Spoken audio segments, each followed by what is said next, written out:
Hello, I am Simon of Moonstar Board Games. In this series, I like to take a look at games which I really like or even love and explain why so that maybe you can be incentivized to come and check these games out yourself. It's important to note that these videos are not how to plays. These are also not scripted videos, so I just muse on my thoughts about a particular game. If you're interested in detailed instructions on how to play, after hopefully watching what I've had to say and maybe it's piqued your interest, then I would encourage you to go and look at those videos, of which for this game there are 10 of plenty. So today we are going to look at Chronicles of Crime. Chronicles of Crime by Lucky Duck Games, designed by David Ciccarel. Kickerell. Sorry, David. I don't know if it's Ciccarel or Kickerell. Uh, this is a game which I've enjoyed for a long time. I have the base game. I also have the Noir and Welcome to Redview expansions. And I've played through the entirety of the game with other people and solo.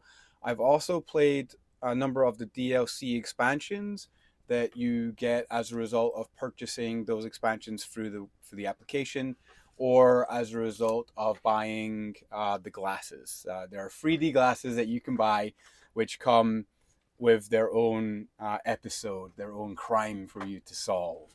So, Chronicles of Crime. Chronicles of Crime is a detective slash deduction game in which you use an application which tells you the story or the crime or whatever issue you have to solve, depending on which of the expansions or base game that you are playing.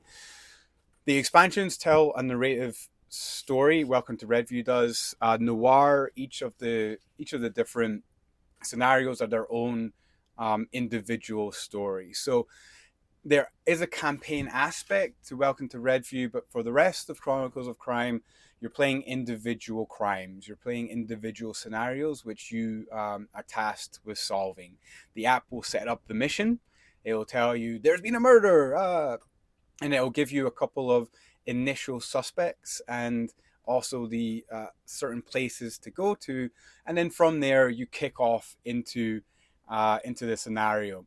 What makes the game very, very interesting and very unique, and why I like it, is that it uses QR codes. So if I have this person as a suspect, or maybe they were a witness to a particular thing that happened within the scenario, I can use the app to scan the QR code.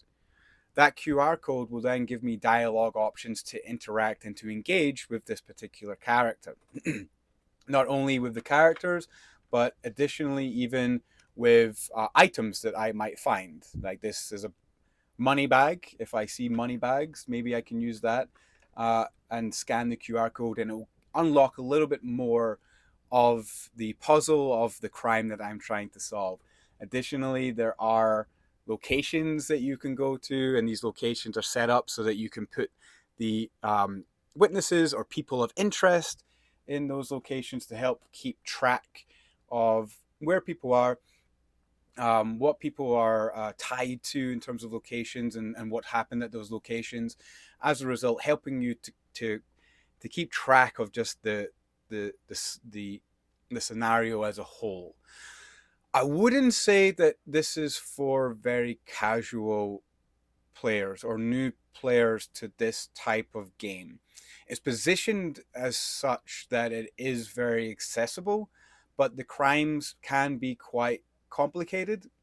There is a system that tracks how easy a certain crime is, or how easy a scenario is, and vice versa. But like many games of this kind of ilk, there's always going to be red herrings, uh, paths of questions that you can go down, which might take you away from the actual solution.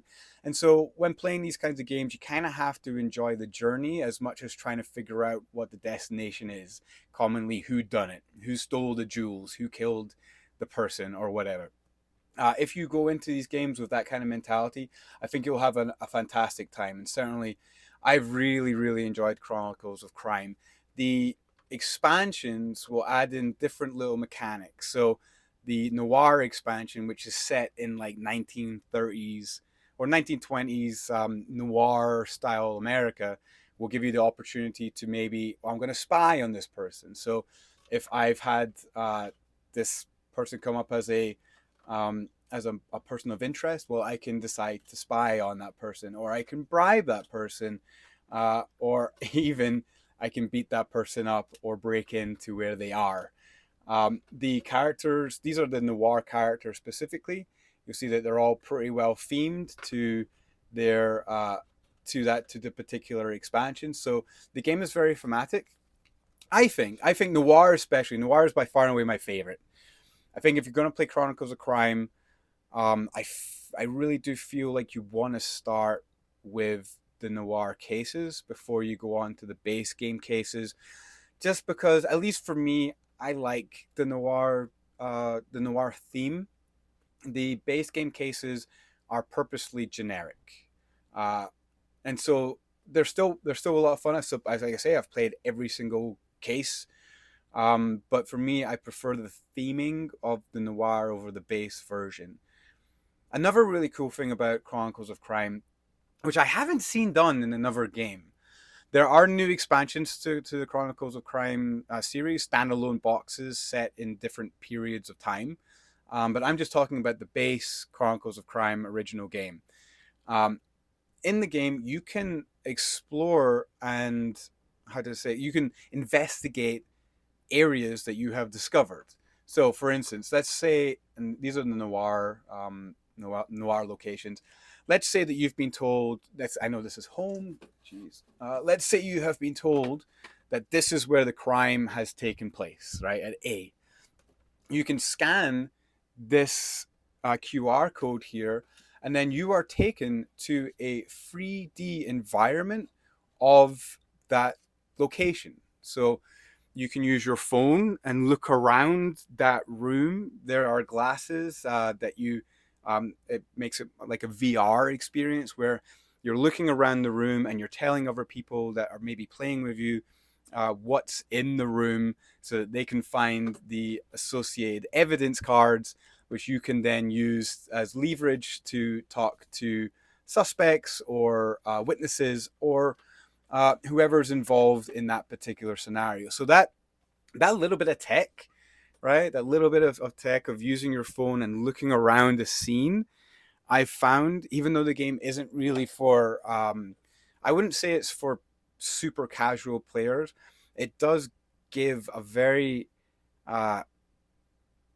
isn't that cool kind of feel to the game, right? For someone who's maybe never played a game like this before, they look at that and they're like, wow, this is what games can do. And this game, Chronicles of Crime, I think, is one of the few board games that shows how to integrate technology into the playing of the game in such a way that makes the game interesting. It's still a little bit gimmicky, of course, but it makes it very interesting to play for anyone, because anyone can do this and look around a room. Um, so the adding of the tech allows people to do these cool things. And yes, while it is gimmicky, it shows them that games have kind of moved on from maybe what they are used to in games, right? It's different from Monopoly or I don't want to rag on Monopoly. I know a lot of people who've really enjoyed Monopoly, but the more older style games that are in the public lexicon, they don't do they don't have the kinds of mechanics or the kinds of opportunities that games like Chronicles of Crime has. Like I said, I played Noir solo. I played Welcome to Redview solo. I've played the base game scenarios in groups with a couple of different groups, and I will say that with one of the groups, the game failed. I'd already done the scenario, so I was kind of DMing a little bit and allowing them to go through the case and trying to give them guidance here and there, but uh, it failed because it is, at the end of the day, still a deduction game. And if you as a group fail to deduce from the evidence what you need to in order to know how to progress, then it can come to a halt. Additionally, if while you're looking around a crime scene or the home of a potential suspect and that kind of thing, and you happen to miss a piece of evidence, um, then you can find yourself locked locked in the game. There's no real way to progress because you need that piece of evidence. So it's still a linear deduction game, and if you find yourself having made a mistake at a certain point, then you can feel like the game has cheated you out of winning, of guessing the who done it, right? That's true of all of these games, and that's why I always preface and will for other games like this, which are some of I love these games. Like I personally love these games. I'm going to talk about another one very shortly. My favorite is Sherlock Holmes Consultant Detective, which is arguably the most difficult in terms of trying to deduce things. But I love these games, and I don't mind getting it wrong if I can be given the solution and piece together where I've made mistakes. In Chronicles of Crime, because there is the looking around element, um, you can find that you locked yourself just because you didn't look down enough, right? Or you didn't look up. Or you saw something but did not know that there was an associated card with it. There's a couple of other things that the game does that's really, really cool that is different from other games because it's app driven. You can talk to someone, and as a result of talking to other people, the in-game state of that first person might change. They might move to a new location, depending on what the time is of the day. They might suddenly become the next victim, and now you have a whole new crime scene to have a look at and try and figure out if there's any clues that I can see in this new crime scene that assist me with my overall detective work. So the app allows for dynamicism within the world, which makes it feel each scenario. It can feel like a dynamic world in which there are living people going around, which is very cool. Uh, but yeah, so I don't want to talk too much. 12 minutes. So I really really like Chronicles of Crime. Uh, I would I would say play this initially as a one player game. Play a couple of scenarios as a one player game. Get a feel for how the game plays. You will love it. You might just want to play the whole game one player, honestly.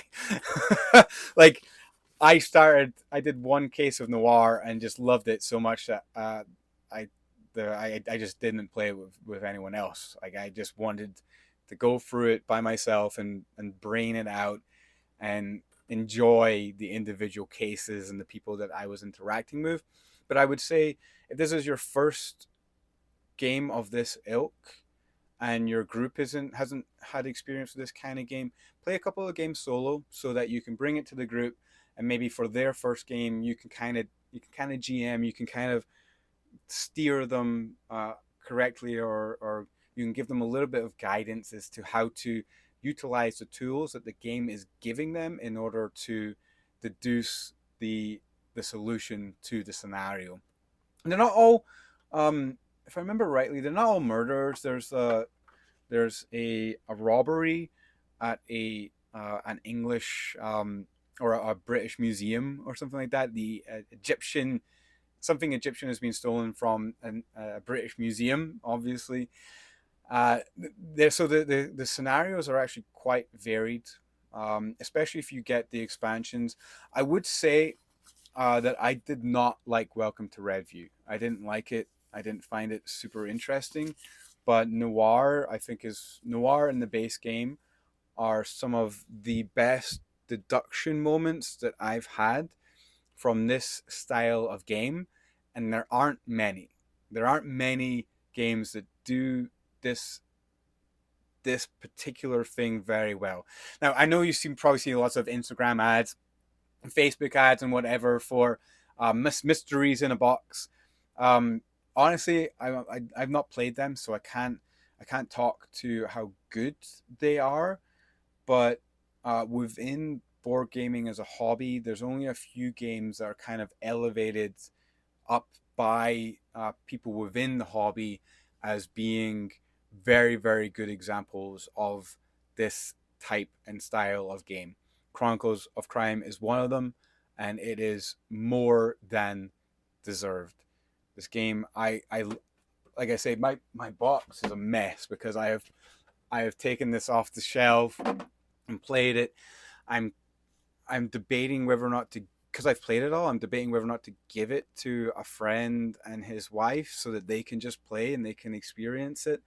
Um, as long as I get it back, because eventually, once you've played through the scenarios, you're kind of done with the game. But eventually, you will forget those scenarios. And so, in a couple of years, I'd like to come back to Chronicles of Crime and revisit these cases which I have forgotten and go through the process again, maybe with new people, and explore these problems which are the scenarios. It's still a, and not to repeat myself, but I do think it's worthwhile warning, it is still a deduction game. So if you miss a clue, if you don't ask a witness the right thing sometimes at the right time, you can feel like you've been hard locked out of the solution. And when you get to the solution, you can feel a little bit cheated. That is just true of all of these kinds of games.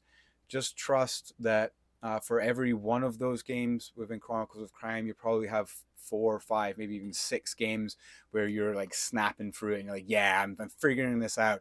It's her with him, and they did it because of this, and they did it there, and they killed them because of this, and that's the real payoff for playing games like this. So Chronicles of Crime, probably the more, or rather most casual of these kinds of games, but just trust that it's still an involved game and the scenarios can be quite difficult or challenging.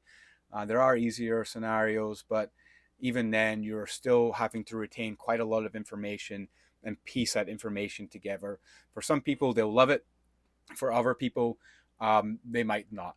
But for me, I love Chronicles of Crime. I would say to anyone who likes watching any kind of murder mystery TV show or documentaries, give it a bash. It's not that expensive a game. It's actually pretty, I think, very reasonably priced. Don't at me about it being mostly an app game, because the overall experience of the cardboard meeting the app technology, I think, is extremely streamlined and ultimately a very, very rewarding and engaging experience. Thank you. This has been Simon from Moonstar Board Games.